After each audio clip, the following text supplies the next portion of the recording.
Me dice producción, Lucero, que ya lo tenemos al profesor Severo Cuba Marmanillo para tratar un tema de crisis en el sector educación y en las universidades de nuestro país, universidades públicas principalmente.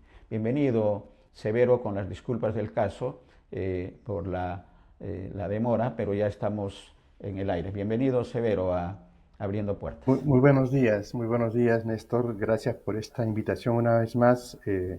Siempre ve IS Televisión y tu programa abriendo puertas, comprometidos con temas que son fundamentales para la ciudadanía, ¿no? Como ha sido el que hemos visto hace un momento sobre este acuerdo de alta mar y bueno, y ahora que vamos a conversar brevemente sobre el tema de las universidades y esta creación, digamos, masiva de universidades que estamos viendo que está ocurriendo desde el Congreso de la República, ¿no? Sí, ¿cuál es la lectura que tiene el profesor como parte de Foro Educativo, presidente de Foro Educativo con una experiencia importante en el sector educación? ¿Cuál es la apreciación de esta Sí, decisión de la creación de 27 universidades públicas en nuestro país? ¿Eso sí. beneficia, mejora la calidad de la educación? Severo, ¿cuál es la apreciación? A ver, mi apreciación personal, ¿no? Sí, Solo precisarte que efectivamente fui presidente de Foro Educativo ya hace dos gestiones, ya han habido varios cambios. Foro Educativo siempre se está renovando. Actualmente existe una nueva presidenta que es María Amelia Palacios. Pero bueno, en esta oportunidad hablo como educador, como miembro de un colectivo que ya tiene más de 40 años trabajando en la educación peruana, que es Tarea, una asociación de publicaciones educativas, ¿no?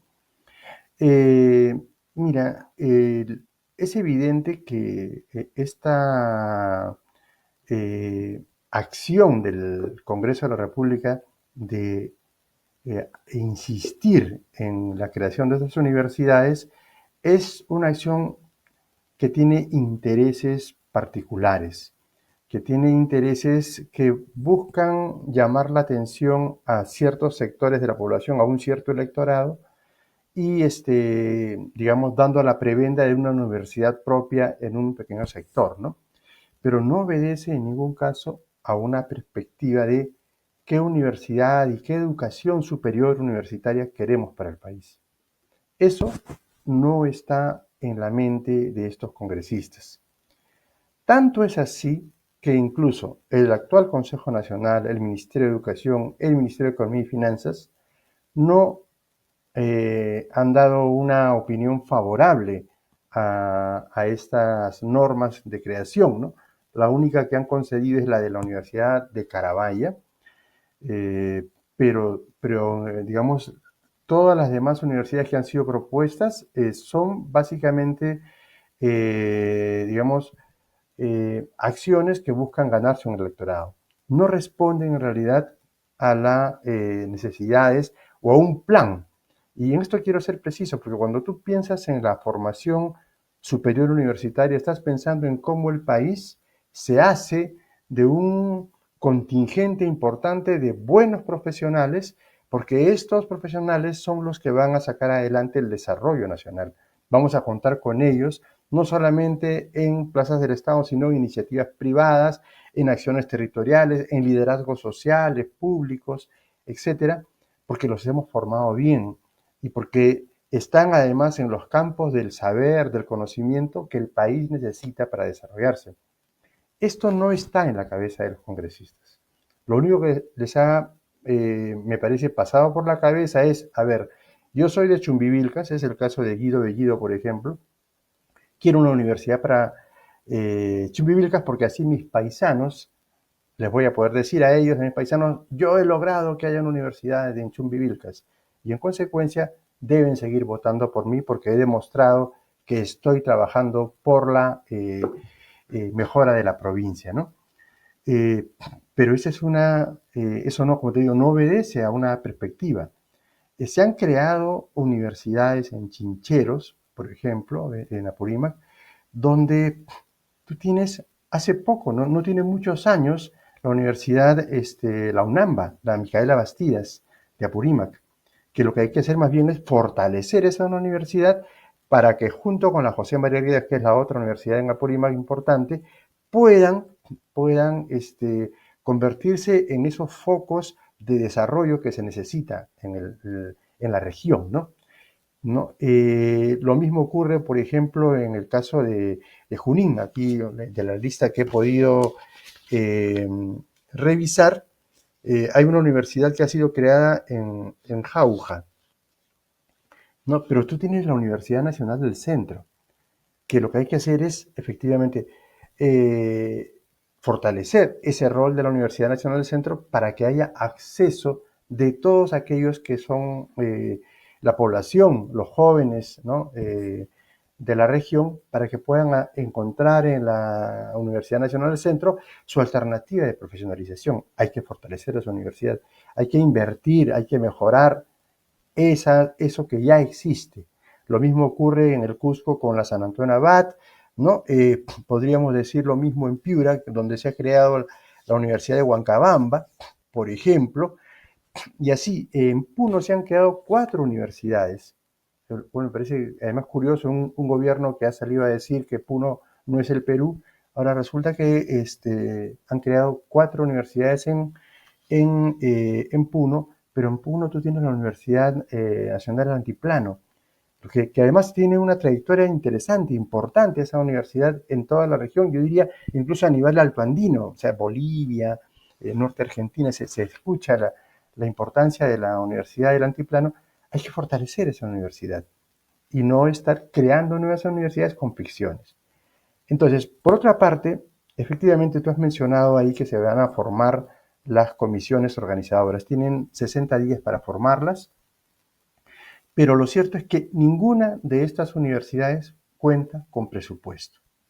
La única manera de que pudieran contar con presupuesto es, porque esto es así, es una torta que ya tiene un tamaño definido, esos recursos. Y esa torta está dividida en las universidades actualmente existentes. Si tú creas nuevas universidades, lo único que puedes hacer es esa misma torta cortarla en pedazos más chiquitos. Es decir, vas a afectar el presupuesto de las universidades ya existentes, porque no puedes crear nuevos fondos. Entonces, el propio Ejecutivo le ha explicado o ha opinado, primero, que esta ley que supone, digamos, iniciativa de gasto, va contra lo que establece un artículo, me parece que es el 79 de la Constitución Política actual, y en la cual se establece que el Congreso no tiene iniciativa de gasto. Y esta podría ser objeto incluso de otra acción de inconstitucionalidad, estas normas que están creando, por insistencia, además se han aprobado, están creando nuevas universidades, ¿no? Entonces, yo diría, por ese lado, no hay manera de sustentar la existencia y la creación de nuevas universidades, ¿sí? Porque además, cuando tú creas una universidad, tienes que hacer un estudio previo de entender cuál es la demanda de estas universidades o de la población en términos de educación superior universitaria y evaluar qué otros mecanismos, qué otros recursos, qué otras instituciones tienes ya para atender esa demanda, ¿no? Y si no hubiera ninguna otra posibilidad que crear una universidad, entonces sí, efectivamente, habría que crearla.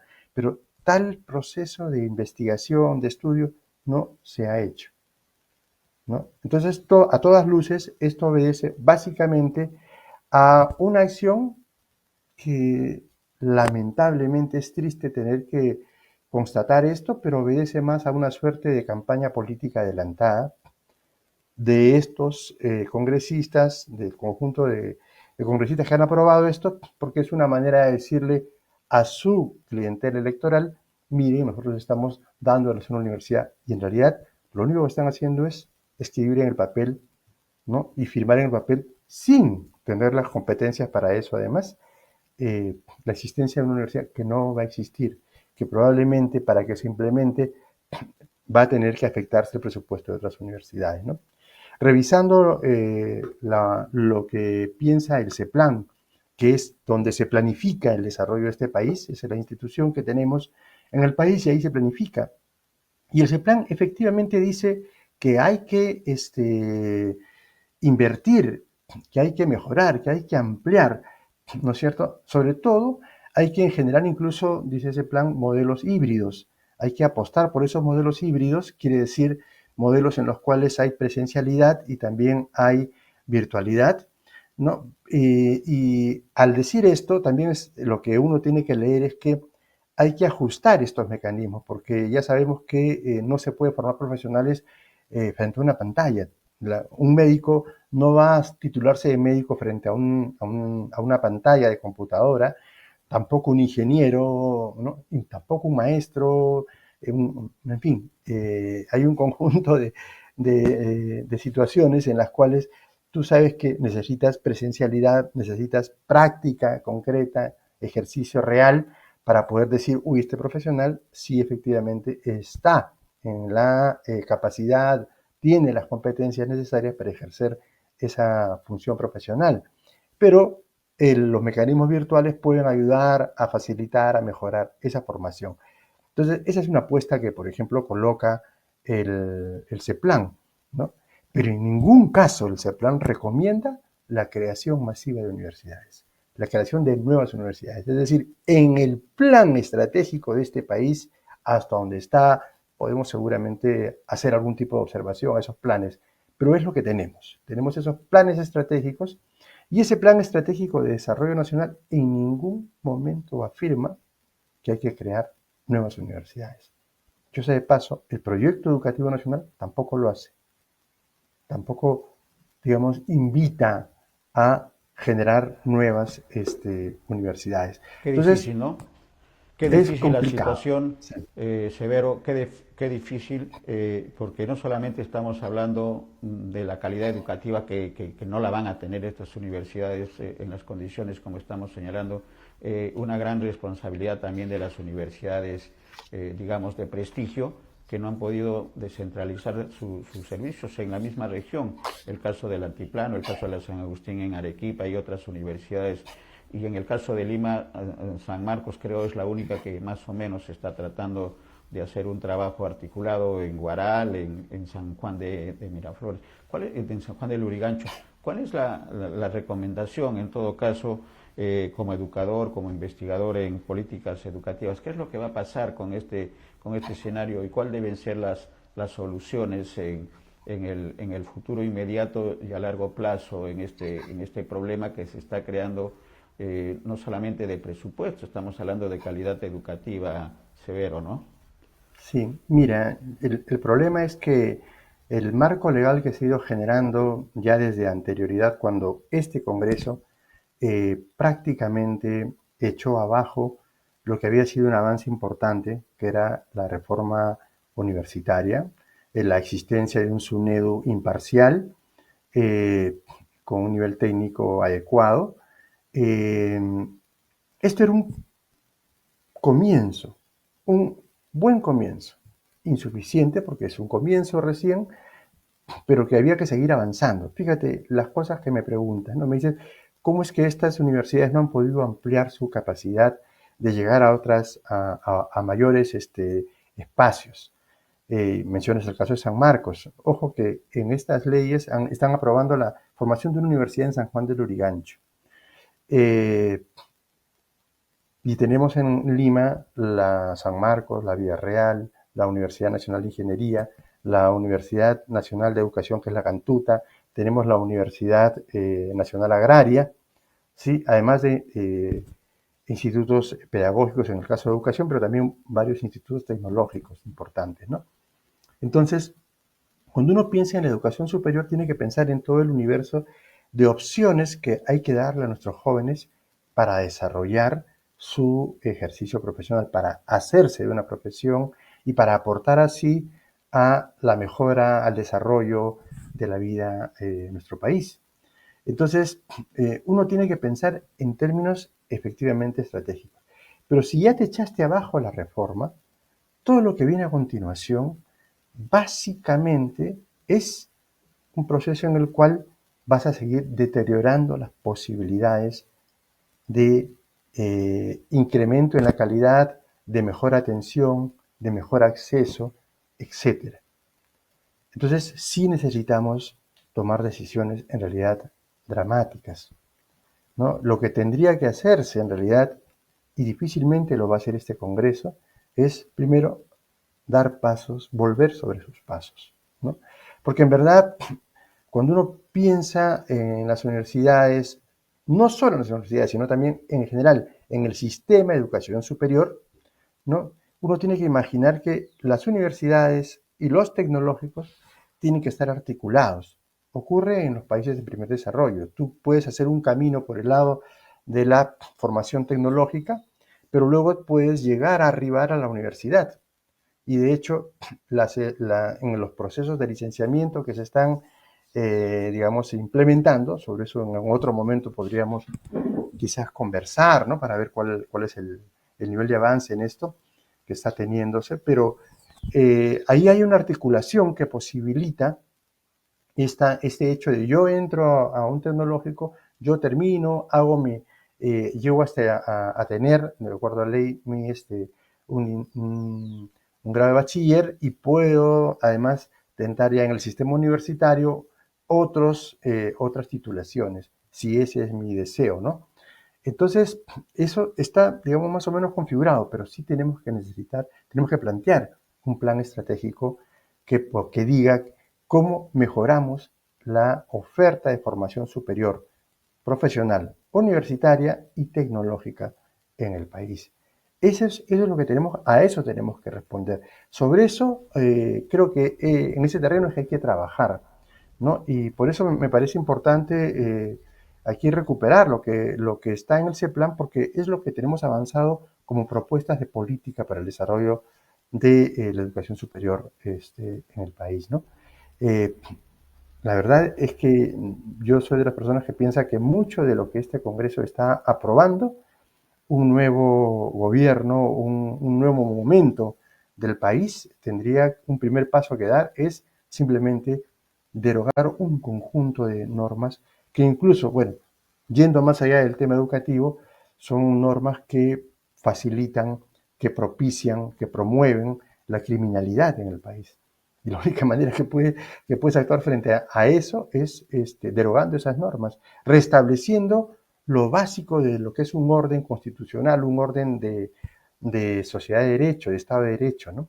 Eso es lo que hay que recuperar. Es, como tú decías, un panorama lamentable, pero es la realidad. No podemos pedir menos las peruanas y los peruanos.